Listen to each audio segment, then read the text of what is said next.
एक शहर में एक आदमी रहता था। वो बहुत ही लालची था। उसने सुन रखा था कि अगर संतों और साधुओं की सेवा करे तो वो बहुत ज़्यादा धन प्राप्त होता है। यह सोचकर उसने साधु संतों की सेवा करनी प्रारंभ कर दी। एक बार उसके घर बड़े ही चमत्कारी संत आए। उन्होंने उसकी सेवा से प्रसन्न होकर उसे 4 दिए दिया और कहा, इनमें से एक दिया जला लेना और पूर्व दिशा की ओर चले जाना। जहाँ यह दिया बुझ जाए वहाँ की जमीन खोद लेना। वहाँ तुम्हें काफी धन मिल जाएगा। अगर फिर तुम्हें धन की आवश्यकता पड़े तो दूसरा दिया जला लेना और पश्चिम दिशा की ओर चले जाना। जहाँ यह दिया बुझ जाए वहाँ की जमीन खोद लेना। तुम्हें मन चाही माया मिले, संतुष्टि ना हो तो तीसरा दिया जला देना और दक्षिण दिशा की ओर चले जाना। इसी प्रकार दिया बुझने पर तुम वहाँ जमीन खोदोगे तो तुम्हें बेहद धन, तब तुम्हारे पास केवल एक दिया बच जाएगा और एक ही दिशा रह जाएगी। तुमने ये दिया नहीं जलाना है और ना ही उससे उत्तर दिशा की ओर ले जाना है। यह कहकर संत चले गए। लालची आदमी उसी वक्त पहला दिया जलाकर पूर्व दिशा की ओर चला गया। दूर जंगल में जाकर दिया बुझ गया। उस आदमी ने उस जगह को खोदा तो उससे पैसों की भरी एक गागर मिली। वह बहुत खुश हुआ। उसने सोचा कि इस गागर में फिलहाल यहीं रहने देता हूँ, फिर कभी ले जाऊंगा। पहले मुझे जल्दी से पश्चिम दिशा वाला धन देख लेना चाहिए। यह सोचकर दूसरे दिन दूसरा दिया जलाया और पश्चिम दिशा की ओर चल पड़ा। दूर जाकर उजाड़ स्थान में जाकर दिया बुझ गया। वहाँ उस आदमी ने जब जमीन खोदी तो उसे सोने की मोहरे से भरा हुआ एक घड़ा मिला। उसने घड़े को भी यह सोचकर वहीं रख दिया कि पहले दक्षिण दिशा की ओर जाकर वह धन ले लेना चाहिए। जल्दी से जल्दी ज़्यादा से ज़्यादा धन प्राप्त करने के लिए वो बेचैन हो गया। अगले दिन वो दक्षिण दिशा की ओर चल पड़ा। दिया एक मैदान में जाकर बुझ गया।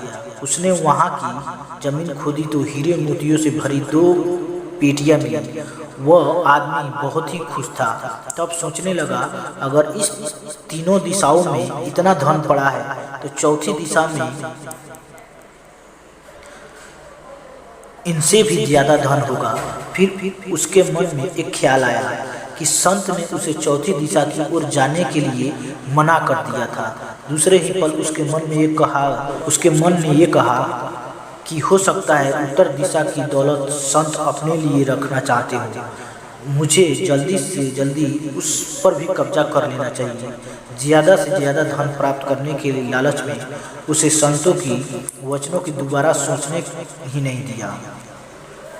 अगले दिन उसने चौथा दिया जलाया और जल्दी जल्दी उत्तर दिशा की ओर चल पड़ा।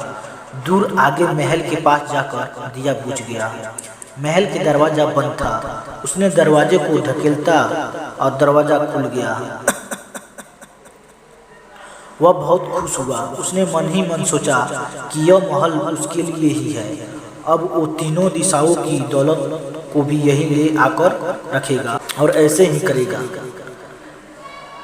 वह आदमी महल के एक कमरे में गया।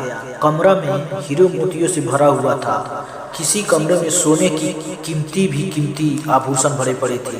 इसी प्रकार अन्य कमरे में भी बेहद धन से भरे हुए थे। वह आदमी चौकन्ना हो जाता है और अपने भाग्य को शाबाशी देता है। और वह जरा आगे बढ़ा तो उसे एक कमरे में चक्की चलाने की आवाज़ सुनाई दी। वह उस कमरे में दाखिल हुआ तो उसने देखा कि एक बूढ़ा आदमी चक्की चला रहा है। लालची आदमी ने बूढ़े से कहा, तू यहाँ कैसे पहुँचा?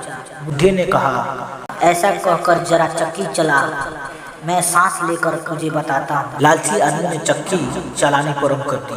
बूढ़ा चक्की से हट जाने पर ऊंची ऊंची हंसने लगा और लालची आदमी उसकी ओर हैरानी से देखने लगा। वह चक्की बंद ही करने लगा था कि बूढ़े ने खबरदार करते हुए कहा, ना, चक्की चलने बंद मत करना। फिर बूढ़े ने कहा, ये महल अब तेरा है, परंतु इतनी देर तक खड़ा रहेगा जितनी देर तक तू चक्की चलाता रहेगा। अगर चक्की चलनी बंद हो गई तो महल गिर जाएगा और तू इसके नीचे दब कर मर जाएगा।